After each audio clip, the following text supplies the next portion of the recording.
Good afternoon. A very warm welcome to all the participants in the first technical session of this 5 days e-workshop on Linux fundamentals. I thank you all for staying with us and being with us, and I welcome you all.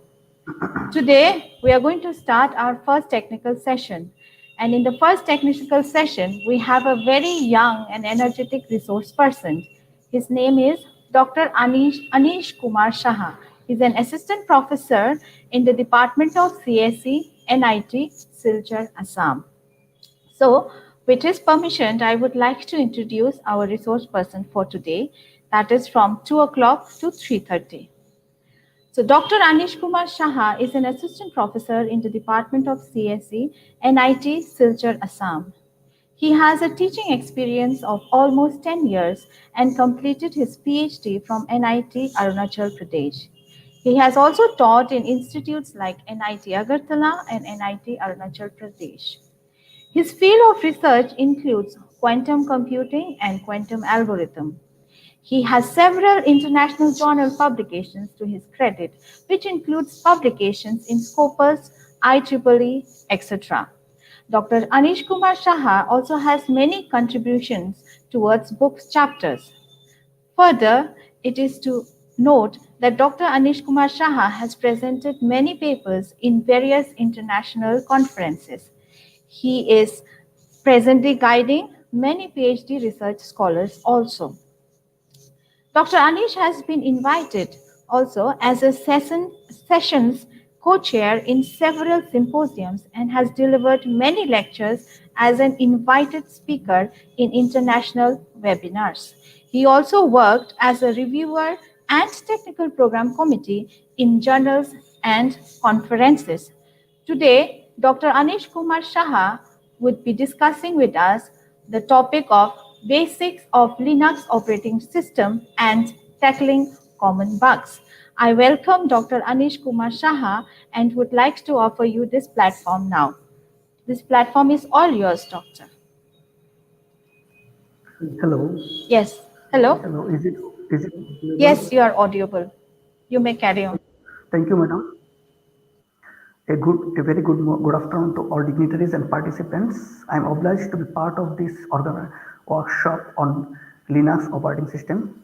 I am thankful to Principal Madam, the Burma Madam. I am thankful to the organizer, Datta Madam and Pushparang Madam. I will try my best to share my small knowledge over Linux and some basic bugs.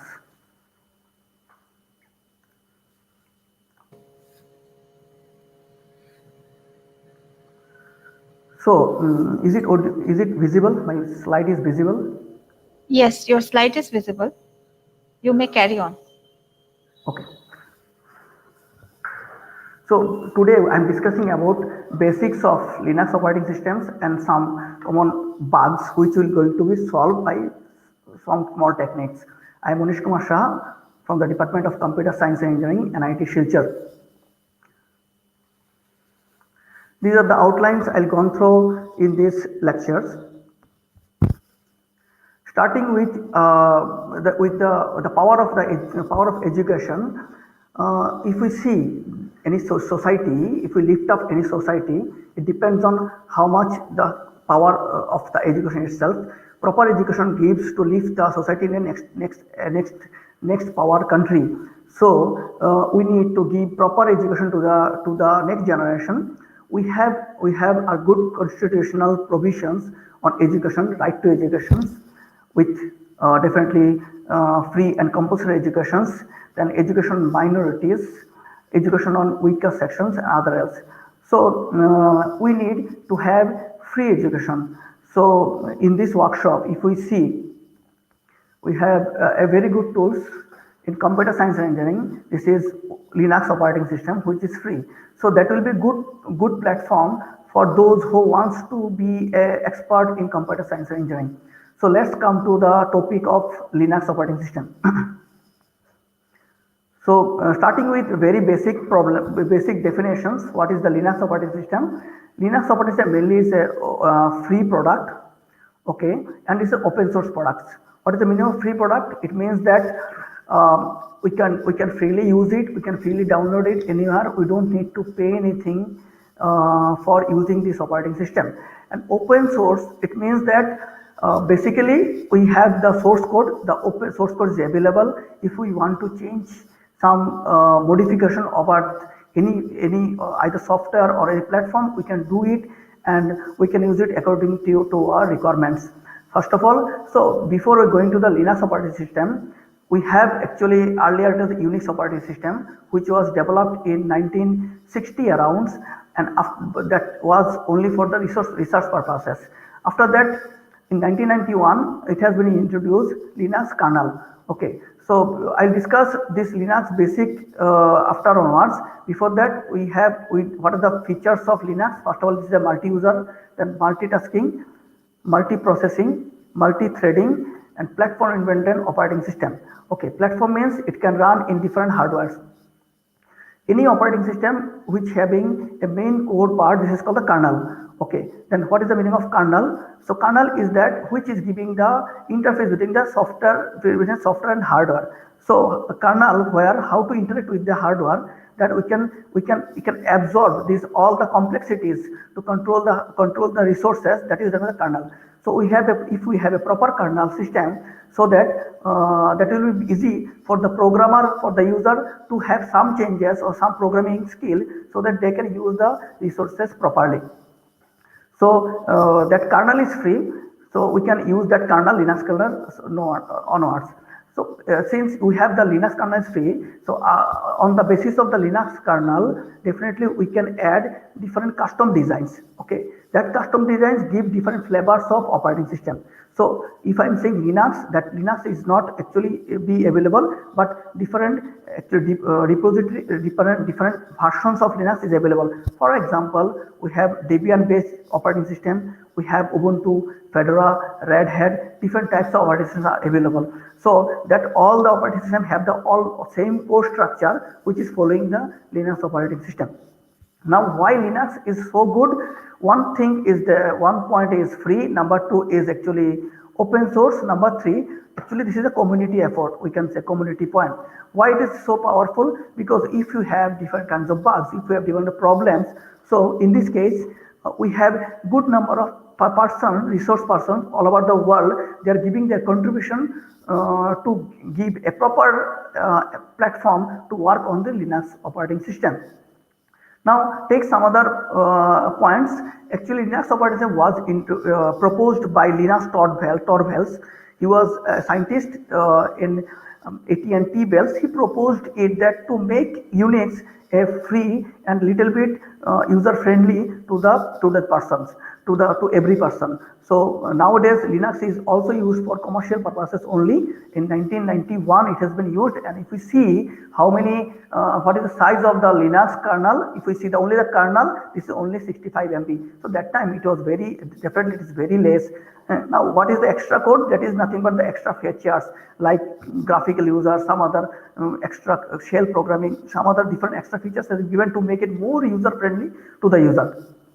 Now, if we see the Linux core is written in actually C programming languages, that has been given here, and 95% is C programming language. And how much Linux .bells has been done? Almost 90%, almost 10% done by the Linux.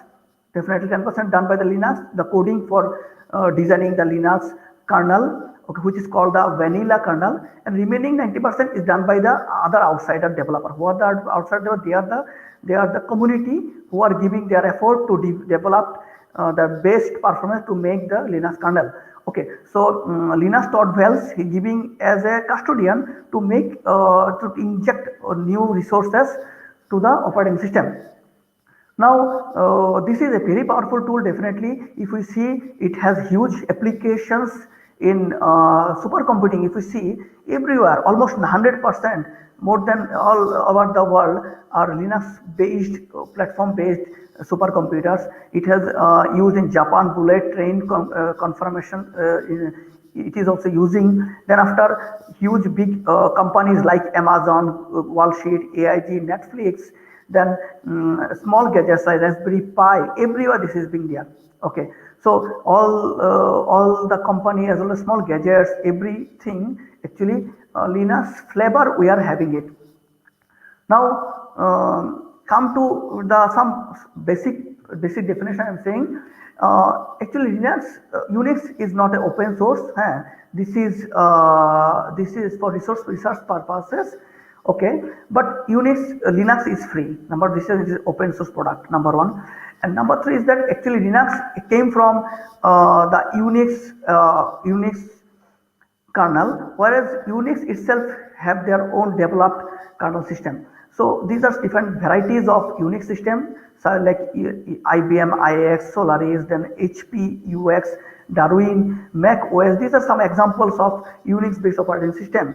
But if we have Linux based operating system, means Linux kernel is there. Based on the kernel, some extra features, extra development has been done, and different products are available like Debian based, then Ubuntu based, Fedora based, Red Hat based, and different products are available. These are actually based on the core of the kernel system. Now, go to the next slide. So that different type of actually distribution, different type of distribution of that operating system is called actually Linux distribution, or sometimes it is called actually Linux distribution. So that distribution depends on what type of packaging system they are supporting for package management system. So basically, we have, if we see, it could be a Debian based, it could be a RPM based, or it could be some other base. Mainly we have two type of packaging system. That packaging system depends what type of installation, different packages that can be possible on different Linux based platform. So if we see, one is for in a rough sentence, one is RPM based, another is Debian based. Okay, so some examples we'll say. Now these are some examples of different flavors of actually Linux distribution system. We have Red Hat, we have Ubuntu, we have SUSE, we have CentOS, we have Fedora, we have Kali Linux, we have Mint, Linux Mint, like this way. Now we have different collections of definitely Linux. So which one we want to use it? Every Linux distribution have specific version, specific purpose for use. Suppose, for example, if I'm using Red Hat base, Red Hat is good for actually for server definitely, and that the service means if we have some problem in server configuration like this way, they have a good support community, but that support community is actually paid support community. So we can say Red Hat is free definitely, but if we take some support means any server support for Red Hat, then it is not free. We have to pay for it. And another thing is that Red Hat is a stable system. Okay, so they are not so much changing over time to time. Okay, number three is some sort of a community. This is actually not free. I'm writing not free. Okay, so other than it, we have same platform. Now Red Hat actually this is RPM based. This is RPM based. And another example is the CentOS. This is actually based on the Red Hat community. But the advantage of this CentOS that this is basically RPM based, CentOS also, but their service is free. Okay, so if we have Red Hat, this is not service is not free, but in case of CentOS, this is free. So if we want any server based, suppose cloud system, then in this case CentOS or Red Hat will be the good option, like this way. We have another flavor. This is also Fedora based. This is also good for some application. This is application based and as well as server based operating system. And Fedora, this is actually RPM based. Other than it, we have some other option like the Kali Linux. Kali Linux, this is famous for security purposes. If you want to do some research on security purposes, okay, if you want to do some computer something analysis, any bugs or not, or for testing purposes, whether the security is good or not, whether for reverse engineering, in these cases definitely we have a good option that is nothing but the Linux operating Kali Linux. Okay, some other also is available, say Linux Mint. This is good for multimedia purposes. Then we have Madriva.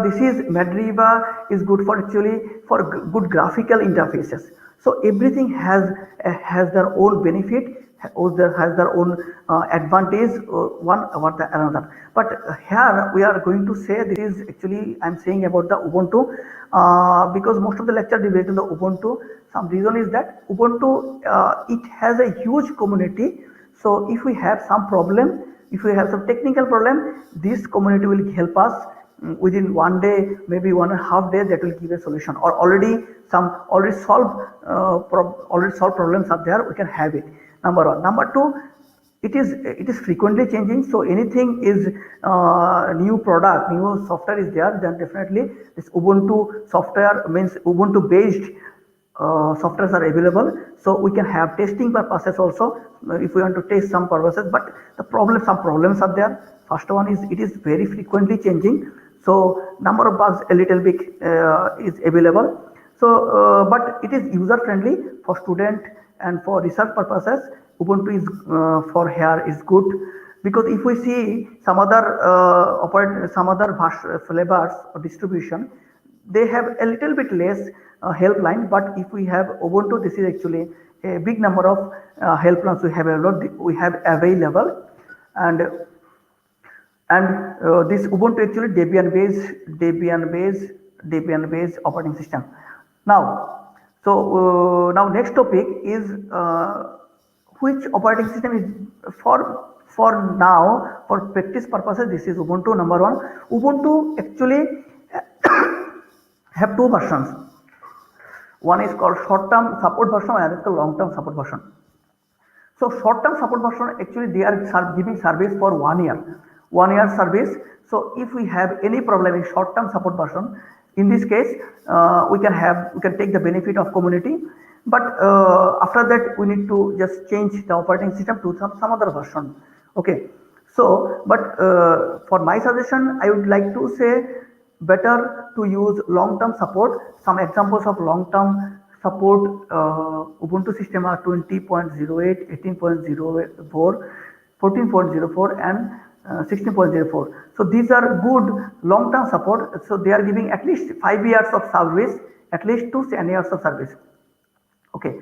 So if we installed any long-term support, then we don't bother of it to whether we need to have changing the operating system or not. We don't need it. So where to get it, this operating system, we have this given URL is given there. So we can definitely easily download it and we can easily use it. So to install it, we need some other software. This is also USB stick. So this is also free and we can use it. Okay. Now I'm giving some basic steps to install Ubuntu system. Generally, I would like to say use single operating system, but if we have multiple operating system, then definitely we can do so. So there are different resources already in internet available how to install dual operating system. I'm giving some hope that okay, that is also one of the technique by which we can do it. So suppose we have Windows operating system. So we have Windows we can find out the disk management system. From there, my suggestion, make some free space. Okay, if we have the free space and just make it free space. After that, we have bootable USB Ubuntu system, and we'll just place it in the in our machine. Okay, if we reboot it, then some options are available. They will ask for the which language you want to use it. Then after this is the main point, installation time. So if we are going to use free space, then one option is there. This is actually something else. We like to select this part. If we like to select this part, then there is that free part. We have free. This will shown in this list of different drives. Got it? So in this case, we'll select the free drives there, and if we just put it next, in this case, automatically different types of file system and others will be placed in the free space that we have been selecting it. So other than it, we have another option. If we don't want to use free space, we have the free space. Number one, we can just format it. Then after we have we are going to create a mount point. Okay, so mount point, we are giving actually root mount point. We need actually one is root must be there,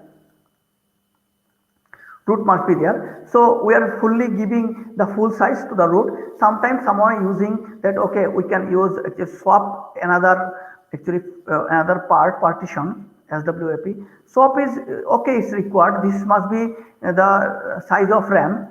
Okay, because if we want to machine, if we put our machine in hibernate position, then in this case the content of RAM must be in the swap. Or at the same time, we can say if we need more space rather than the RAM, then swap will help us to swap in, swap out, to means page in, page out into the hard disk and definitely in the RAM itself. So what are the two parts? Definitely if we are going to use in free space, then it's okay, no problem. If we are going to make it partition, we need two parts. One is called definitely the root part, another is called the swap part. Swap parts, for my suggestion, if you are placing the RAM size, that will be sufficient for using for our purposes. So after that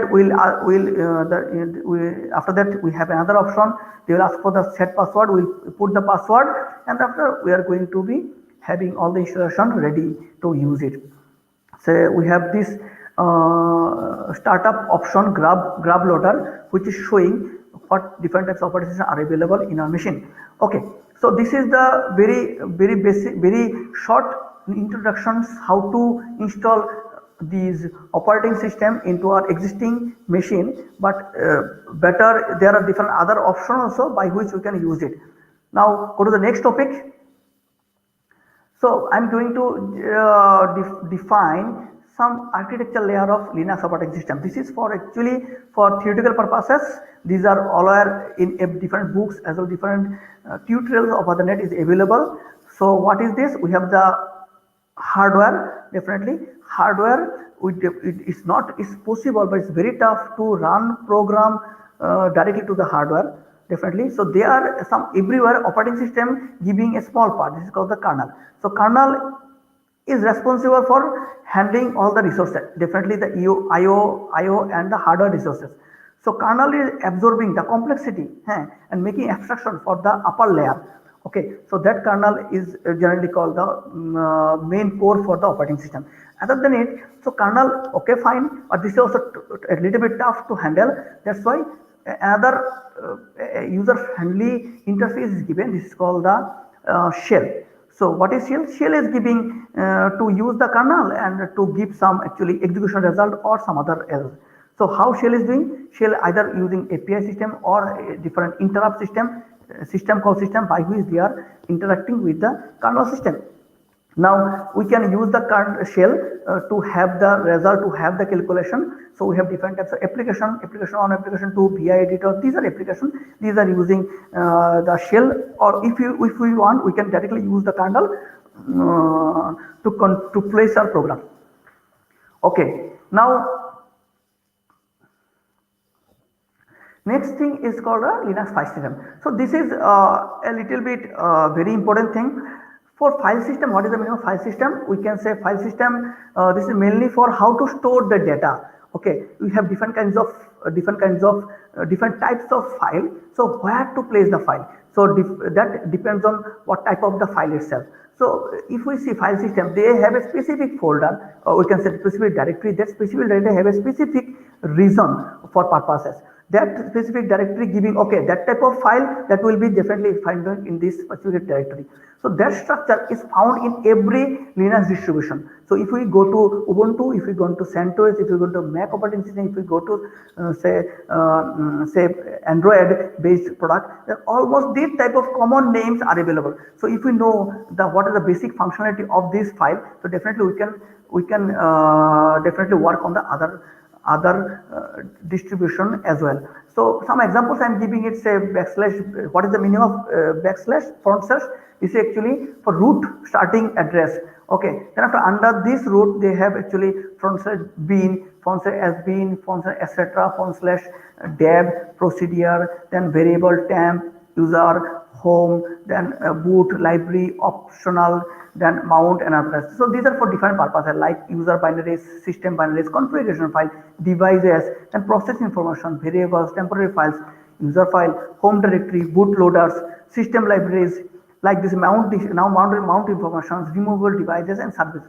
So these actually a common name, and for every distribution, if we it takes time to learn, but with the more practice over it, we know okay this is the solution. Then that file that directory contain the file, we are going to change it in this file system.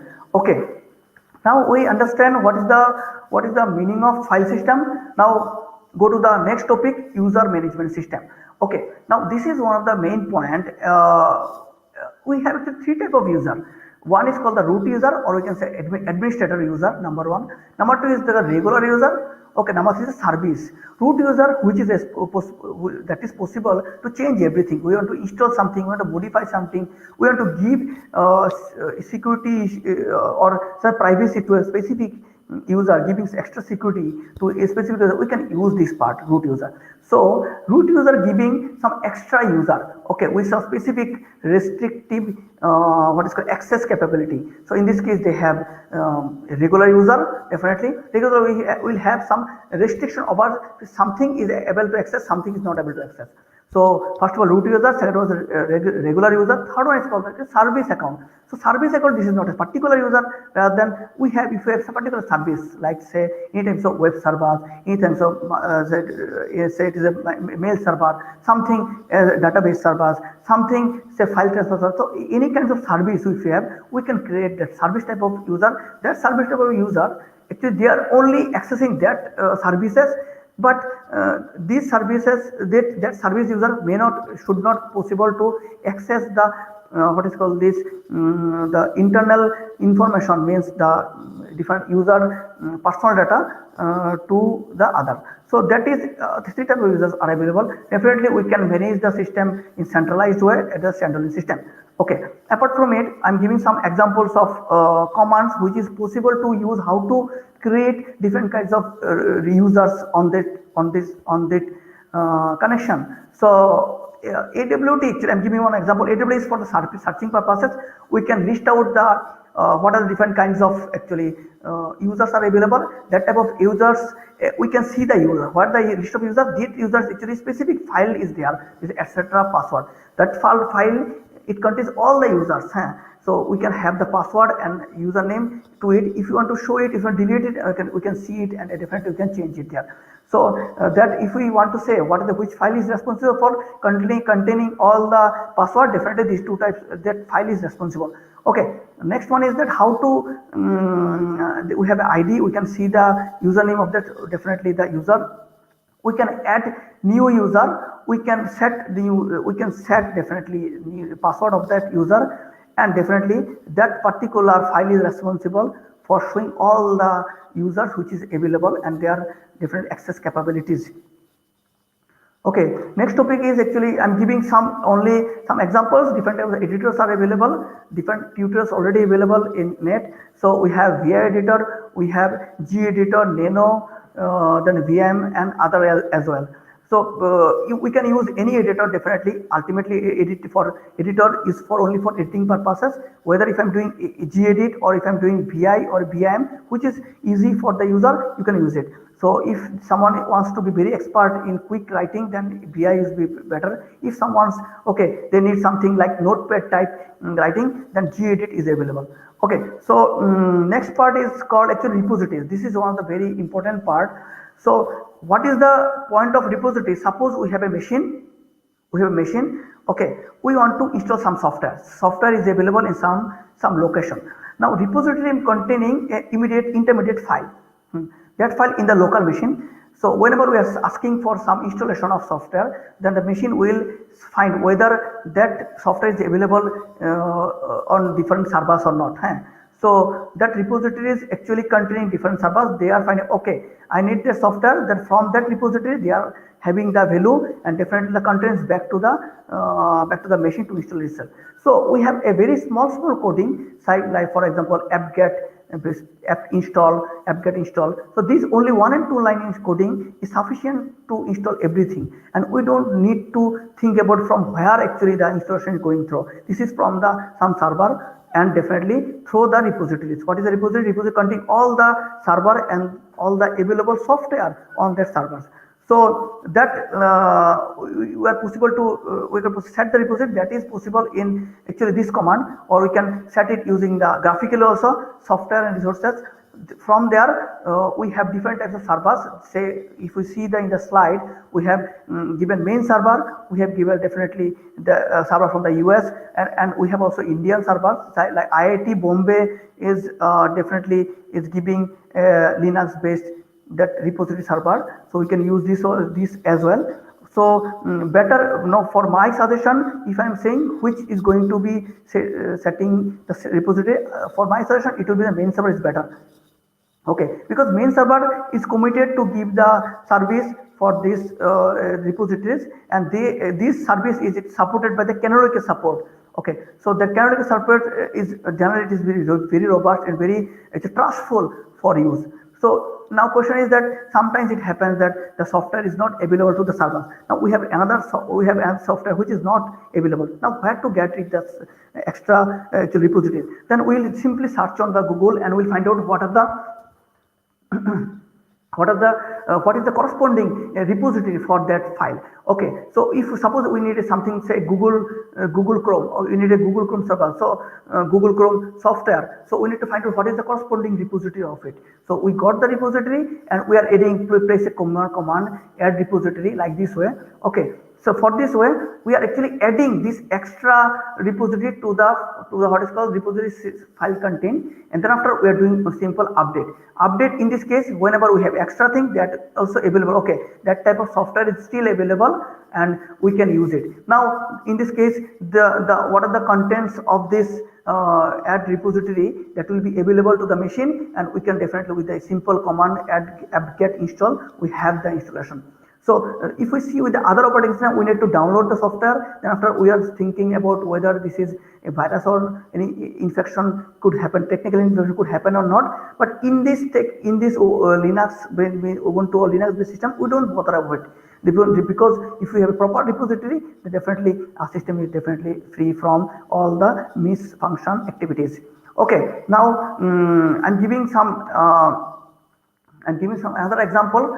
Now one thing, sometimes it happens that whenever we try to add something, or whenever try to add some new repositories, some error it happens.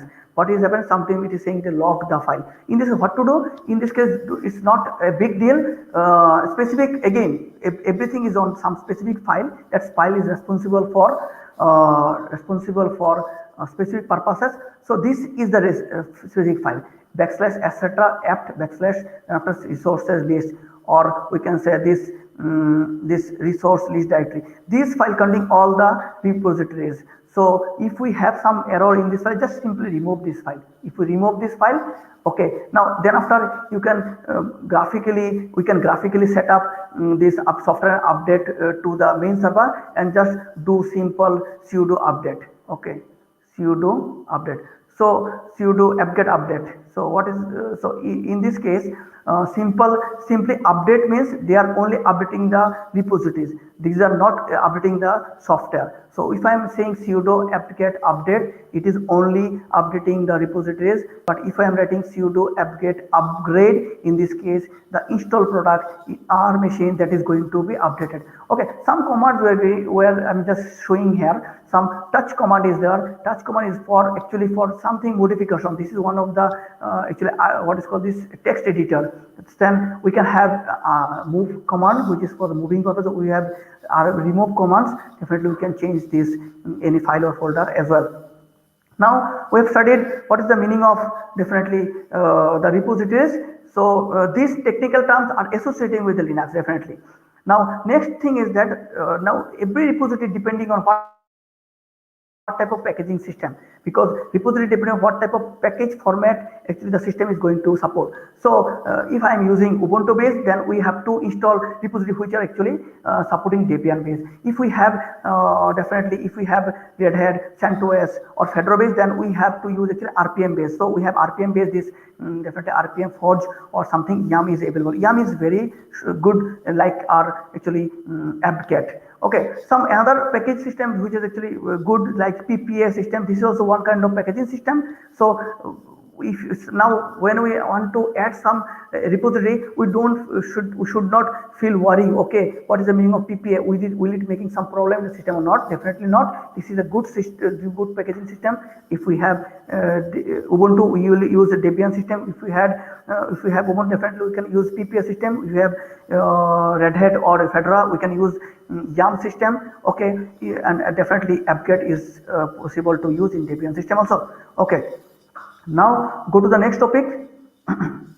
Now very basic question, how to install a software. So install a software in I'm saying only Ubuntu there, a good way to install it. Okay, first of all, very easy technique. If we have the software is available in the repository, simply we'll write down this apt-get install and the product itself. That's it.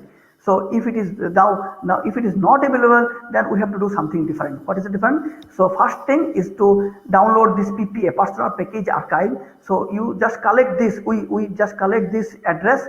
Now how to collect this? From the simple Google search. We do internet search and we have this address and just command apt minus repository add apt minus repository. Definitely we are adding it. After adding it, this is adding to the file system. So this is adding to the repository system. Now we have to update the repository system. This is using the update command. Then after, in this case, after that the product is available, this apt-get install like this way.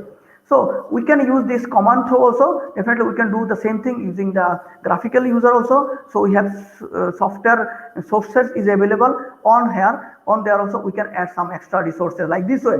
Okay, so same thing, but for better I am saying to use actually graphical system, because if we have to use CLI based system. If you know the CLI based system, then what type of flavor of different Linux, it is almost same. But if we search like in graphical, then maybe something issues are there. So my suggestion, first of all, CLI based installation. If it is not, then graphical. Okay, some other options are available for installation purposes. We can use the Ubuntu Software Center. We can just click in and search it. By this also we can do it. Fine. We can have the other tools also, Synaptic Package Manager. This is also a very good tool for installation purposes. This is for the graphically we can use it.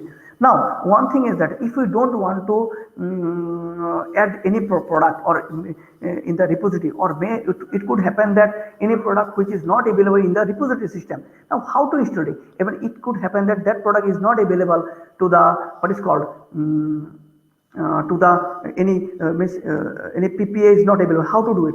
So in this case, we'll find out what is the course, where do get the Debian package. So we have the Debian file.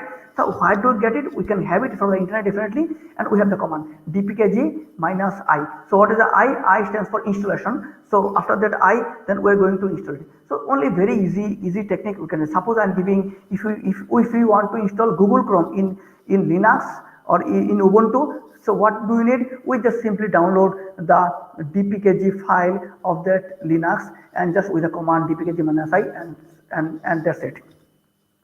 So some other, these are techniques. Other than it, we have some other technique also for installation. Another is that some source files are available.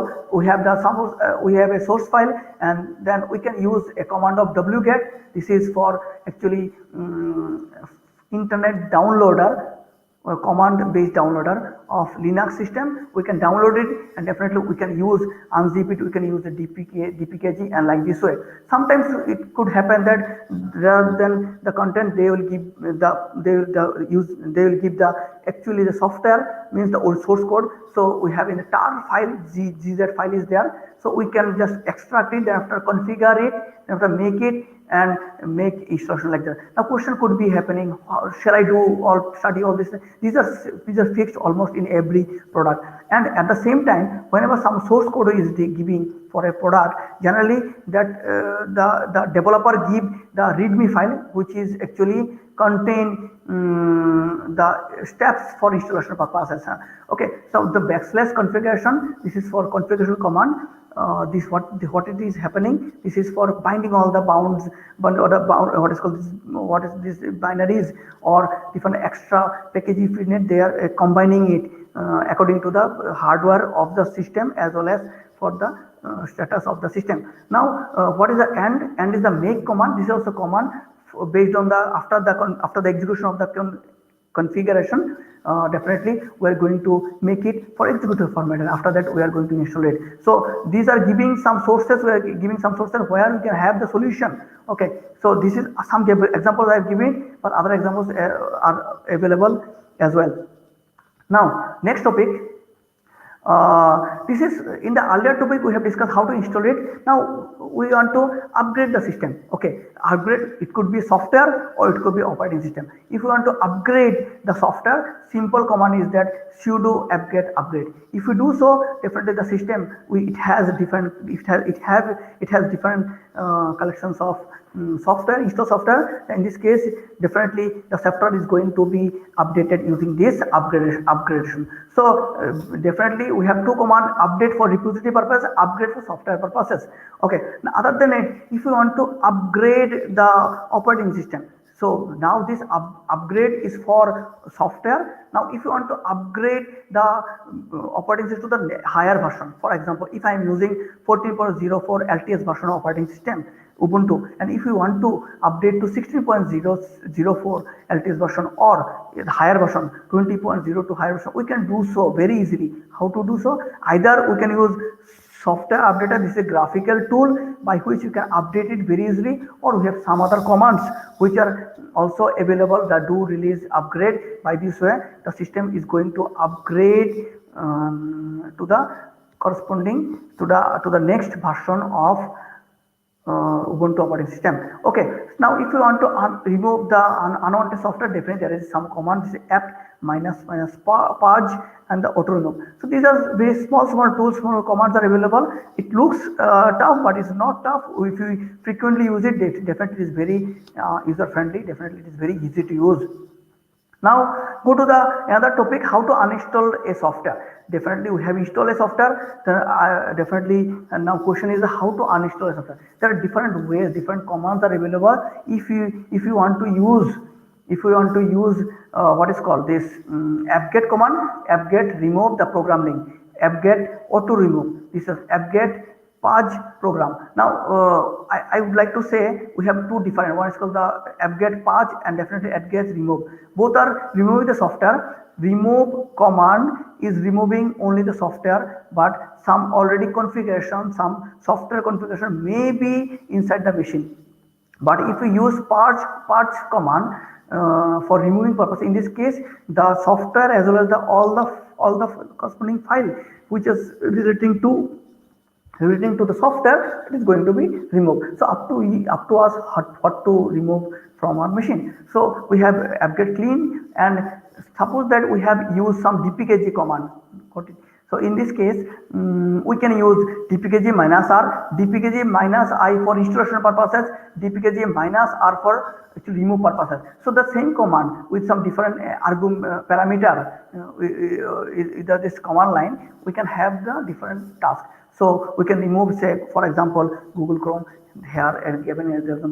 So other than it, we can use the Ubuntu software graphically. We can do so. Other than it, we can remove. If you want to remove some PPA, definitely you remove this PPA. Add apt repository. Then after remove. Then after we are giving the name of the PPA. Then definitely it is going to remove it.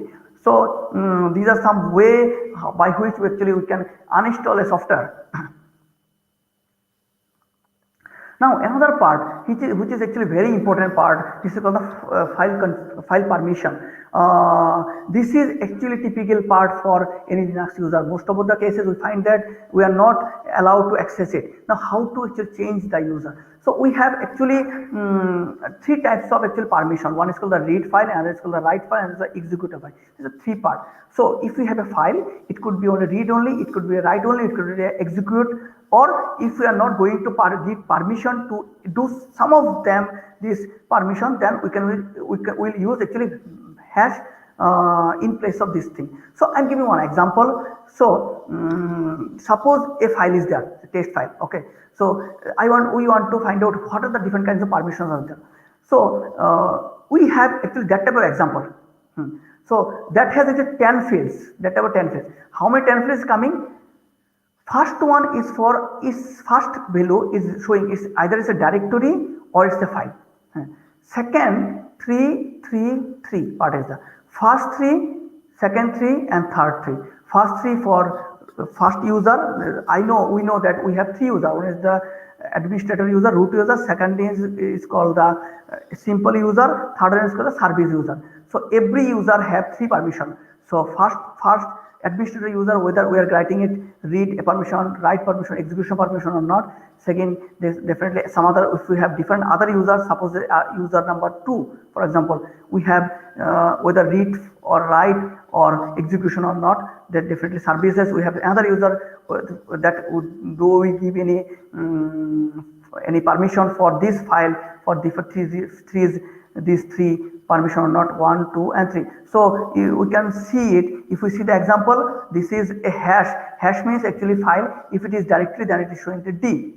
So since it is minus, so or hash, so we can say this is actually simple a file. And what are the different kinds of actually permission? We have rw minus, rw hash, then rw hash, then r hash hash. For the first 3 is for administrator, second 3 is any user, something say something r user number 1, and third one is for service number 1. So for this purpose actually we have 3 type of total 10 number of fields for different permissions. Now we can see the permission for different file, at the same time we can see the permission for different folder, or we can set the directory as well. Okay, now come to how to put it the values. We can change the permission. We have a very easy and very friendly command. This is called chown. Change.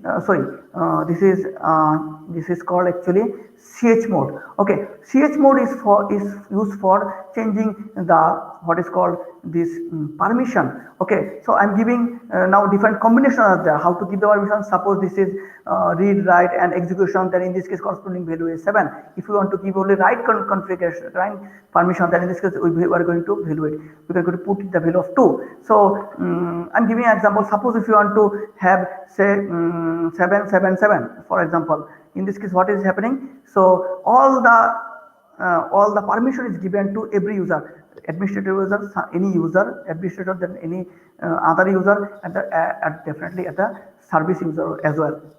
Now, if we want to change the ownership of a file, definitely we can do so. This is chown command is available, which is used to change the ownership of a file. Keep the ownership, then after the file name itself. So very easily you can change this, definitely the ownership of a file. At the same time, we can change the permission of this different file as well.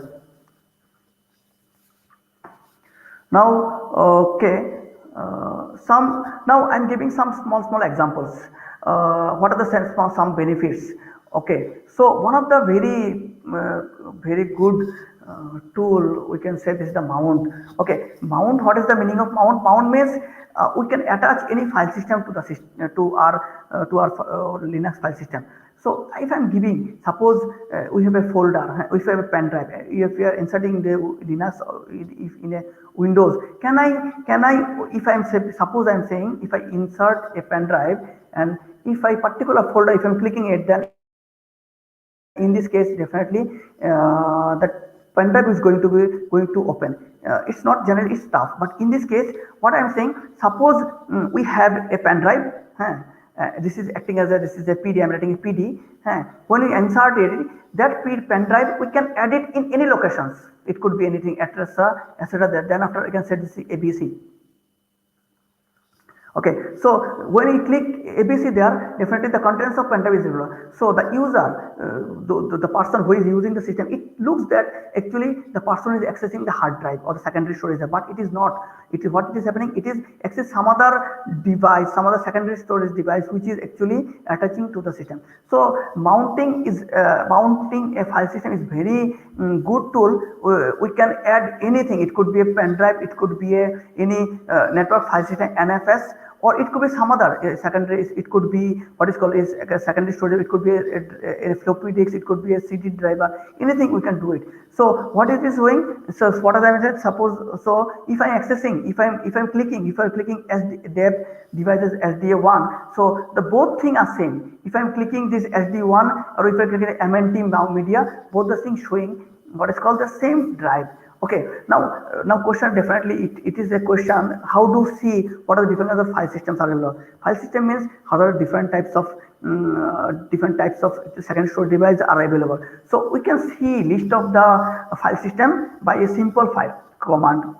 This is a specific file f tab. This is responsible for containing all the what is called different file system. So we can search it. If we search it, cat is for actually seeing the contents of this f tab. We can use it grab. We can use it bi, any kind of editor we can use it. From there we find it. Okay, there is SDA1. This is one file system, another is this SDA2, definitely this is another. Like this we have different types of USB FS, like the USB is available there. So we got this address. After that we can merge it to any location. How? Using the mount command. So this is one of the very beneficial for us who is using actually Linux operating system. Now going to the next, we can do for what is called this network file system also. I'll let you know what is the meaning of network file system later on. So we can add any file system, network file system, to our local machine, and the file, the directory which is actually we are accessing, it looks that it is in the machine, but it is not in the machine. It is somewhere in another machine, but connecting through a system that is called a network file system. We'll see it later on. We can unmount a directory. We can unmount definitely a device as well.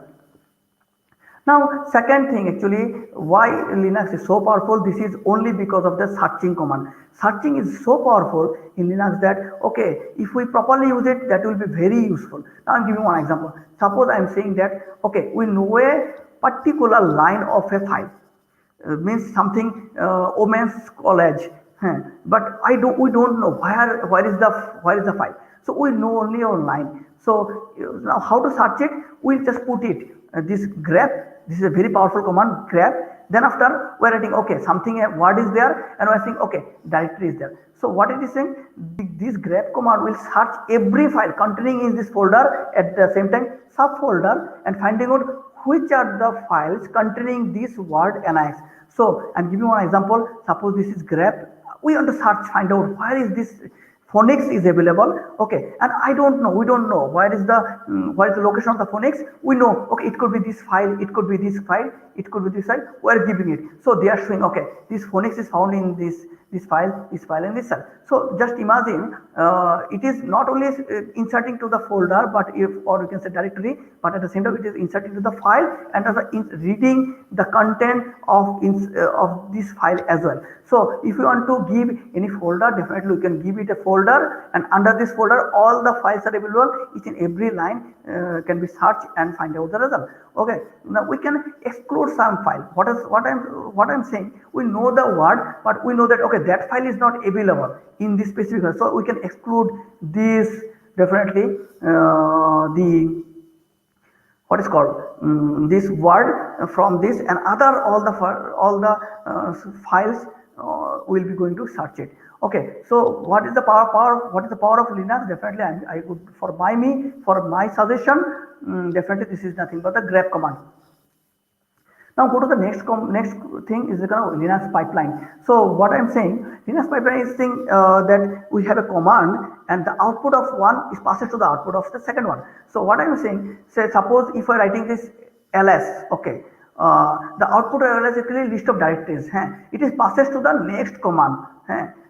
which is connected through this pipeline. So output of ls passes to the wc. What is the meaning of wc? Is word count, and the output is showing actually how many actually what is called the words are available in the command output ls. I'm giving an example. Suppose this is a cat. So cat sample, the output is nothing but a file.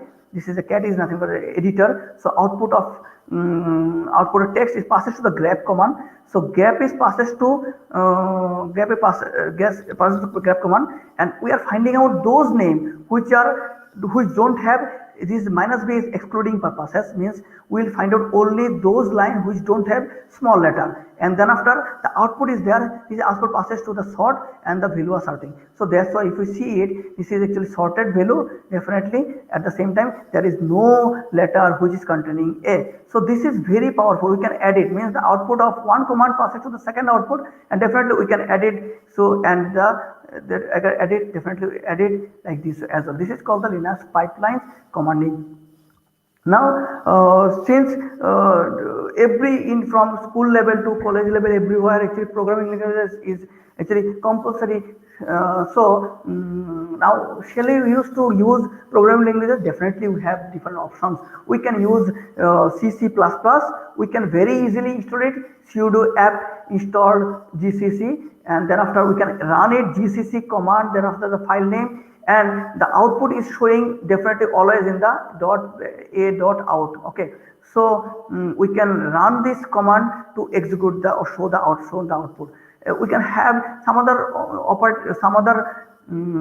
programming languages. We can use it. We can install the GRE. Definitely this is Java JDK development purposes. We can see the version of the Linux. We can see the version of the Java C. We can see the version of Java, and we can run this what is called this the file Java C. We can execute the output Java output. Now so one command I am giving it. Suppose we have multiple Java versions, say JDK 8, maybe JDK say 7, like this, or maybe JDK C. So JDK 6. So how to actually jump from one JDK to another? We have a one command update -alternative -config Java. So by this way we will have the options from where we select one of the what is called the Java version, and we can jump from one Java version to the another Java version. We can definitely install the Python as well, and we can definitely use this Python. How to use it? All are available with the small commands. Okay, so this is some basics of programming languages. Go to the next topic. Okay, this is actually I'm giving some line of it.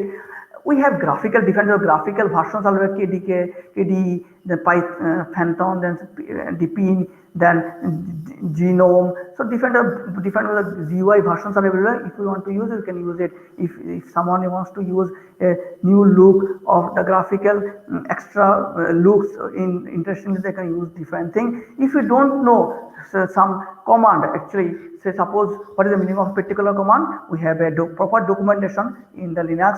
We have man command.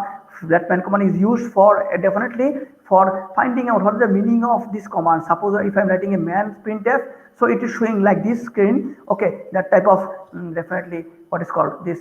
These are the options are available how to use this printf command. So this is this man command is used for every different commands, which you don't know. If you want to learn, okay, what is the meaning of this command, we can very easily use it using this very small what is called command line interface CLI. Okay, now next topic is the network file system. Network file system, just I'm giving for Linux purposes. What it is happening? Suppose we have multiple file, okay, in different machine. So if we want to make it a centralized, okay, so we can merge this folder, or we can say this what is called directory to our machine. Okay, so we can add it. Suppose this is audio books. You can write it, say something. It could be say Women's College. Okay, so if we look WC, it could be in any means it could be in any machine. If we add it, if we click it, it looks that actually we are accessing the local machine, but actually it is not the local machine. It is the something remote machine. Now, what are the complexities for connectivity, and what are the complexity to have all these transfer and different send and transfer complexity that will be absorbed by the network file system. This is very strong and very useful. Okay, now we have now how to configure it. These specific files are available by which if you configure very small configuration over it, definitely we can add different what is called directory of different other machine, but it looks that actually we are using the same machine. Okay, next topic. Next topic is actually the Popora shell. So we have different collection of shells are available: Burn shell, then C shell, then corn shell, and definitely bash is available. Some small examples are there. What are the small differences are there? SH or Burn shell is the very basic shell. It has been given. We have some advantage, lack of features are available. So in case of SH shell, we have less interactive. What is called the interactive features, but basic commands are definitely available. It has lack in built-in arithmetics. It has lack definitely expression handling. So some other new shells are introduced. If you have actually C shell, so these C shell trying to overcome what are the previous shell don't have. They have introduced alias, break, case, chmod, else like this way. Okay, they have introduced extra arithmetic features like this way. So then after definitely we have some other shell, corn shell as well. We have corn shell, some extra features which are not actually having in the earlier actually what is called the shell. This is select, while, etc. like this way. Okay, then I'm giving some other examples. This is the Burn shell. This is 1989, or you can say bash, which is we have good actually recalling features. We can editing features. We can command history techniques to see rollback techniques. Okay, so then after what is called this arithmetic operations are available. Say what is called this calculator. We can have some different calculator technique by which we can use it. So what is shell? Shell is actually giving us a very easy platform for accessing the kernel using some commands, and definitely that shell you can use it in a different programming language as well to actually use easily. So shell is what is called this giving us the abstraction of view of the whole system. Okay, we don't bother about how this complexity of inside this calculation or something happening like this way. So you can use anything. My suggestion, you can use this best. Nowadays it is good for us. Okay, some common problem we have now. Up to this much we studied different types of common problem. Now we are going to we have studied different types of common features or the best features of Linux. Now we're going to actually see what are the different problems, general different problems which will see it. Okay. Now one thing is that when we install multiple operating system, something it could happen that by default operating is showing actually something. For example, I'm giving the Windows 7, but if we are not going to select it, then in this case by default it is going to insert. It could be Windows or it could be a Linux system. Someone is saying, okay, I don't want the by default Ubuntu. I don't want by default say Windows, or someone is doing the same reverse. Okay, so how to do it? Now what is the solution? Solution is everything, only a specific file.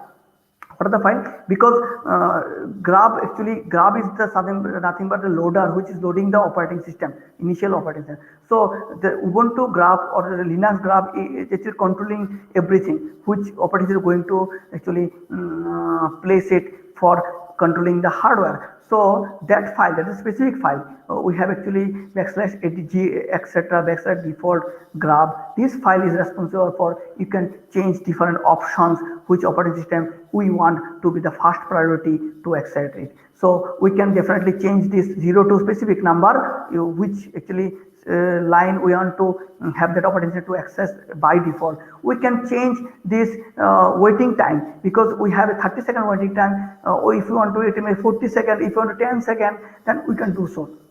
Now this is the thing. Okay, now one point I would like to say, after changing this file, we have to save the file. and after that we have to put the command. This is sudo update minus grub. So if we put sudo update minus grub, in this case definitely it is the change in the graph file for new modification, then it is going to reflect whenever we are going to restart the machine next time. Okay, now I should say I have not mentioned one thing. The sudo is used for actually give when if you want to install some software, we have to give the administrator password. In this case, either we can use su switch user, or you can say sudo command. Then after they will ask for the password, we are giving the password, and after the corresponding command is going to actually execute or going to install like this way. So one thing sometimes it happens in our time as well. When we install some operating systems like Windows, then after if you install the Linux, sometimes only it is Ubuntu or Linux it is showing, but it is not showing the Windows there. So in this case, what we are doing, we are going to again reinstall Windows, again reinstall Linux, then after we are doing so. But we don't need, so we can do one thing, maybe actually if the Windows if not affected by the Linux, then in this case we can install US Prober. This is a very good actually software. We can install the software. After we can search whether any actually already existing multiple operating system or not. If it is able to grab the new existing operating system, then after we can actually update graph is there. So everywhere whenever we are changing in the graph file, so we are doing actually update minus graph there. So next time if we install some Windows as well as the Linux, if we have some problem with the not showing the Windows, then we can use actually US minus probar, and definitely we will see some which operating system, if it is able to catch it, then definitely we don't need to reinstall Windows at the same time Linux as well. Okay, now what is the next problem? How to find out the solution, because everything in the net we have the solution. Now how to find out it? We don't need to everything just mug up in actually what is the solution. We just need only the experience. If you have a small experience how to handle it, definitely we can solve everything. Definitely it needs some time, maybe it is 5 hours, it may be 4 hours, at least we have the solution. Now what is the solution? Suppose we want to have a problem, just search on the Google, and then after we have some different types of communities like Stack Overflows, like what is called this Ask Ubuntu. So these are already different types of solution has been already given, that we just put it go inside of this what is the site, and some expert person they have given already the solutions. So where to search? Better to go to Ask Ubuntu, better to go to Stack Overflow, Super User, or like different small examples are there of different types of actually Linux communities there. So I'm giving one example. Suppose if we go it and we'll see like this way, and we'll see which is having the highest like. If we have the highest like, then we can say actually this is the fruitful result for me, definitely for the others as well. So we can actually have this solution, and we're just putting the result in our putting the output in our what is called this text file, and definitely we have the solution. Okay, sometimes it may not be giving the proper result. Definitely sometimes is sub comments, because this is one of the result. Sub comments could give, okay, this is some definitely you're giving the result, giving the command, but it is not showing proper. Some other problem could happen. Definitely you can do so. So how to be finding out the solution? Definitely it is available. It is available in different types of sites are available, and just we need to read it, because we need to find out where the solution are there. It is everywhere, but it could be in only single line could be give us the solution. Okay, now go to the next problem. Very important problem. Suppose we forgot what is called the password of the administrator. Okay, so question is there whether shall we need to install the Linux operating system again? No, we don't need to install the Linux operating system again. We can change administrator password anytime if we have the ability to physically access the machine. Okay, so if we want to if we want to change the password, we have to have the machine physically, we can access it. Number one, we'll go for a single mode method. In single mode method, definitely we can access this machine, and this single mode only for the maintenance and recovery purposes. Okay, So we can change the grub menu, okay, startup menu or grub menu, where we will place some only this single command there, and we will restart the machine.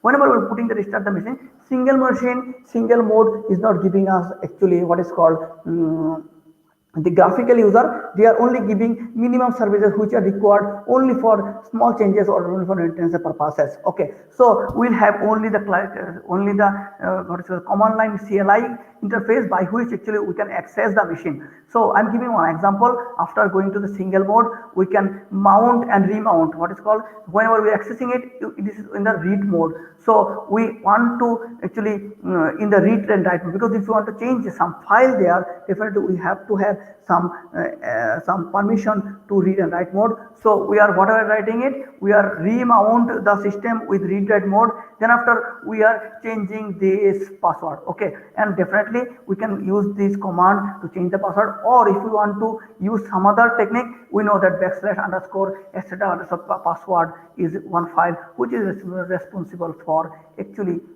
containing all the user and password. So by this technique we can change the root password, and definitely we don't need to reinstall if we forgot the password of our Linux system. Now, what is the next topic? Next topic is that this is very basic problem. But we need to sometimes configure some environment variable. Okay. Now, in this case, we know that in Windows we can very easily, very user friendly technique by which you can actually add environment variable. Definitely we can do the same thing in Linux also. So definitely there is a specific file. That file is responsible for actually setting the Linux what is called this Linux environment variable. So that name of the file is actually bash.rc. Sometimes it could be a bash_profile, but I would like to say this is bash.rc is responsible containing all the environment variable for the system. So we just put a command gedit, then after the opening the file, then after we are putting what actually environment we are going to place it. After placing it, we are going to run this bash.rc. So source command is available. Source command is used to actually read a file. Then after it contains different kinds of commands, and they are going to execute it. So after changing in the .bash.rc, we are going to definitely change. We're going to definitely see the changes over the actually list of environment variables, and after that we can see the whether these changing are available or not. I would like to say one thing.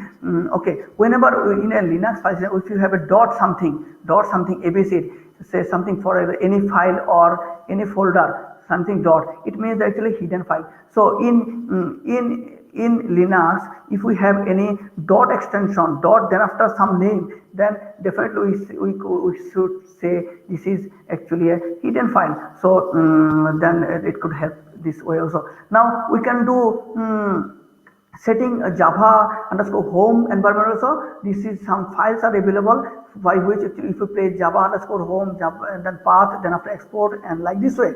So if you do so, then this Java means what if Java-C and say Java-C and what is called Java-C or what is called Java command is available there.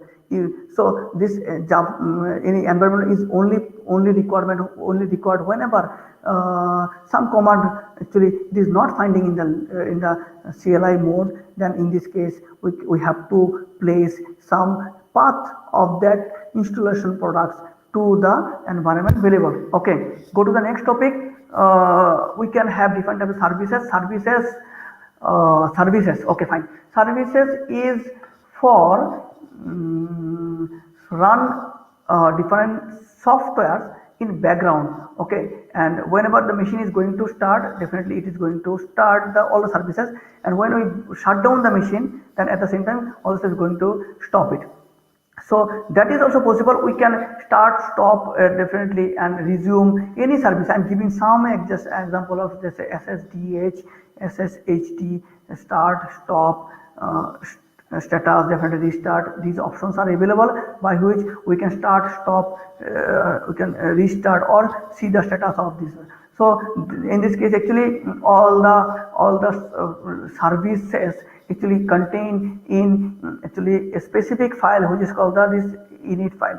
So backslash underscore etc backslash init.d, this is a specific directory which is containing all the actually starting and starting services for the system. So next one is called actually networking problem. So definitely how to configure a connectivity. So this is some commands are available.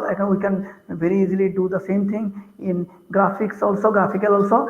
So if you want to set our proxy settings, so a specific file is available. This is called the app.config file. This is file is for configuring what is called this is username password for the definitely the in network connectivity, and we can save it. And next time whenever we have that file, it gives us the username password for the system to access all the resources from the net.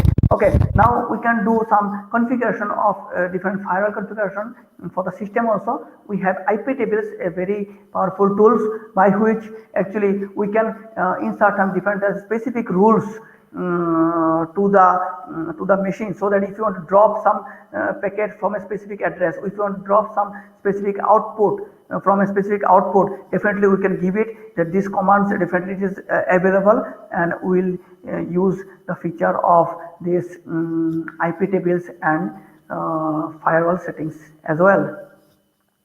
Now go to the next point. So sometimes it happens that some file are actually locked, so we may not possible to install, may not possible to what is called this update the repositories. So in this case, what to do the solution? Simple remove this file. If you have locked file, then we simply remove this file. If we remove it, generally we can very easily actually install it.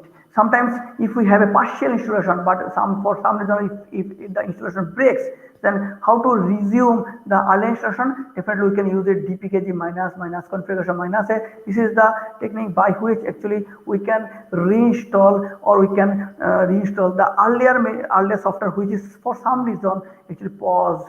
Okay, so my suggestion, when we for some reason if we want to break some installation or something for some situation, definitely I would like to say use Ctrl C rather than Ctrl Z. Okay, whenever after removing means whenever actually whenever we are accessing some machine, that file is locked means only one user can access it. In this case, if we somehow cancel the what is called this access, then still the lock is there. So what is the technique? Remove that lock, number one, then after update the system. So these are some small examples by which actually we can actually handle if we have some lock in case of installation or for something like this way. So if it is still the problem is there, we can kill the process, we can see the process. Okay, this is the process, fine, kill it, and after definitely this is possible to do it. Suppose if we want to kill a specific application, okay, maybe it happens that a specific port number used by some software, and we want to use some other software the same port number. In this case, we have to search out which actually application is using that port number. We'll find out the port number, we have the port number, then after from there we get it the process ID, and after that we can kill it. We can kill the process using the name, what is called this process number. Okay, now go to the next topic. So just I'm giving one simple example, just putting for small interesting purposes. We can install YouTube downloader, okay, using the command line. So this helps what is called to download any YouTube videos. Okay, then just putting for how easy it is, because if we want to install any YouTube what is called this video, it's definitely very easy, but very tough. But in case of Linux, we can have some different well famous software, YouTube DL, definitely some other what is called add-on based browser based product is available, we can use it. Okay, now so I'm giving some commands. Actually, if we have hidden file in a pen drive, definitely we can change the change the permission using the ch mode. We know that ch mode is for changing the permission. We have three actually part, each part have three section, okay, three subsection, okay. So we'll putting the values, then after what is called, you can just you can just change the what is called locked file to the unlocked file. Okay, now what is the next point? Next point is, suppose if we want to create our own command, suppose we want to have a multiple connection of two commands and that it is showing like this. For example, I am giving, say, if I am writing ABC, if I am to say A, it will show the command of ls, then after say wc, okay, for example. So we have to write down this way. So how to do it? We can use the alias command. Alias command is used to put a user defined name to a corresponding what is called this commands. So if we have a command number 1, command number 2, command number 3, so if we give a specific name, say A, in this case when I put it A, then after enter, in this case definitely showing the first execution of the first command, then after the second one and third one. We don't need to write the three commands every time. So I'm giving you one example. Suppose this is actually alias okay, we are writing actually echo hello, and then after something like this way. So whenever we are writing it, so in this case we are showing this is the output. Okay, so we can use it any times for reducing the typing for multiple commands to a single and abstracted format of user defined command. Okay, now some examples we are just putting it for only just have a glance of it. So we have different types of products and we have definitely different types of corresponding alternative products of Ubuntu or Linux system. This is library, LibreOffice, then gedit, then Firefox, then GIMP, VLC, Adobe Reader, like this way. So definitely it is available. Other than if you want to do some research, we know that MATLAB is available, LaTeX, Wintex is available. But the same product is available. These are open source. Scilab, then after the mic test, MySQL, PostgreSQL, or you can say Octave. So these are open products. So we can use it. We can have the permission to change to use without any what is called licensing. So definitely it is a very fruitful for us. We have some other research oriented products also that say GLPK products are also available. And if we see any research oriented products, in this case Linux or Ubuntu based system actually is good for actually research purposes. Then after some actually I am giving some examples what is called how to install very just a PLC, Acrobat, Chrome, then GMP, like some examples are given, Skype, then WPS, then after some Paint, corresponding Paint, TUX Paint, like this way, Octave. This is actually computational software. Okay, so you can use it. Definitely you can use and take the benefit from it. So I'm going to the end of this actually the presentation. So what are the tutorials? We have different types of tutorials are available. If we want to have some certificate, these certificates are available. We can take the benefit from the expert, and definitely it helps us to grow our knowledge. Okay, now conclusion definitely Linux is a very alternative and powerful tools. It is good for research, it is good for the students, it is good for application purposes.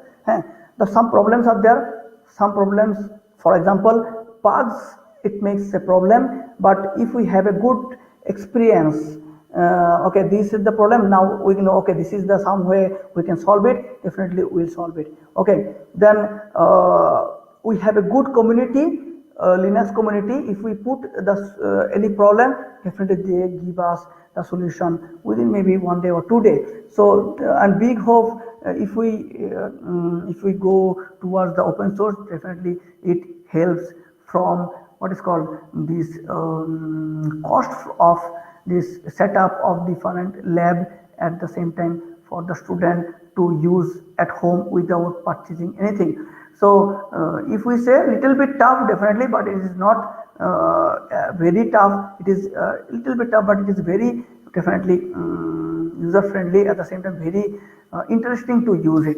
So this is the conclusion of my actually my small and lecture, small knowledge of Linux. So some references where we have different points we have gone through. These references I'm giving it, all the references are from the internet. So to best of my effort, we are putting the references. My actually I'm not I'm doing research on quantum. So this is my actually research group. We have a small research group, not so big research group. So if anyone wants to work with me, with my scholars, definitely we can go for it. I'm actually working in quantum computing, quantum algorithms, and small part of actually networking. So I am a part of, I have one conference, my conference, I am a part of this conference. So this is going to happen this month, December 16 to 18. So virtual mode is available. This is 26th conference, B rank conference. This is a good conference to submit. Although the submission of research paper is stopped now, anyone can actually enjoy the research contents of this conference. So with this, I conclude my small lecture. Thank you.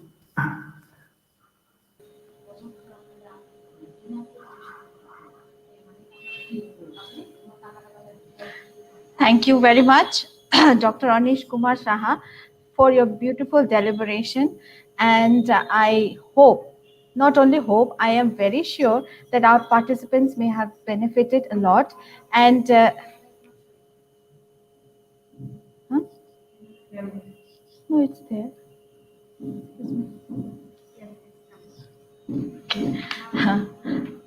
Sorry, there was a small glitch. And yes, let me continue. I would like to thank our resource person, Dr. Anish Kumar Saha.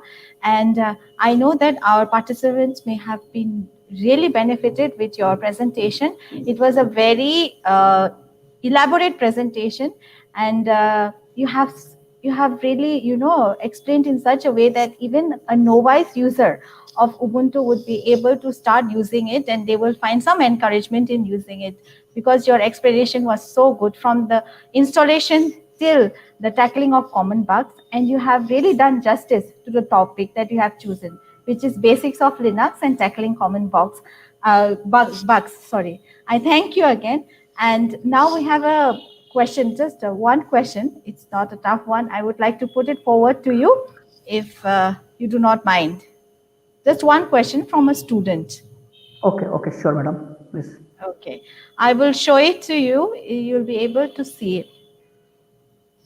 So it's Shayandeep Nath, and his question is, which Linux do you prefer for education purpose, like for BSc and MSc? For example, Kali Parrot Manager. Okay. So my suggestion, we must go to install Ubuntu, because it is we have a good community collections. So if we have any error, if we have any problem, then we can put our problem to the internet. Definitely within 1 and 2 days we have the solution, and almost all the bugs has been solved in Linux, so in Ubuntu flavors or Ubuntu distribution. So my suggestion for the user, initially we should go for the Ubuntu operating system, I think. Okay, thank you. I hope our participant is okay. There is another question, one more question. So I'm flashing it to the screen. The question is the question is by Shubroto Dev, and the question is, what are the differences between 16.04, 18.04, and 20.04 LTS? Okay, so these all three are actually LTS version. So definitely extra features are given whenever we are using different what is called this LTS version. The packaging format has been changed. Means what is the packaging is fixed, but different supporting softwares dependencies are going to change. So what I am saying, we can use 16. If we need a very stable system, we can use 16.04. If we need some graphical, more attractive, then we can use 20.04. So now if I'm using a software or in software in 18, generally it happens that it is making a problem for a 20 or it is making a problem 16. So whatever we are using, either if it is 18, to go for the 18, if it is 20, go for the 20. So for my suggestion, you need to go to the little bit older, means it is, if it is a 16 it is good, if it is 18 it is good. So 820 is good actually Ubuntu versions, but the solution is not, all different bugs are available. So every day the bugs are going to solve it. In this case, graphically it is very good. We have multi-access definitely, but for me, I suggest go for 16. Okay. Thank you. Thank you, sir. Thank you, Dr. Anish Kumar Saha. This is the end of the question also. We don't have any more questions. And I would like to thank you once again. And I hope we will be in contact in the future also. And you would always be in interaction with us. I thank you once again, sir. And stay safe and stay healthy. Thank you, sir. Thank you, madam. So we have come to the end of the first technical session on day 1 of our e-workshop on Linux fundamentals. I would like to thank all the participants who were with us today, and I would also like to request you all to join us again tomorrow for the second technical session, which will be conducted by Mr. Anupam Jamatia, and his topic would be Linux commands and VI editor. And tomorrow we will be having a hands-on. So Anupam Jamatia sir will be showing a hands-on session tomorrow. So I would like to request each and every participants to be present with us. Thank you one and all. Thank you.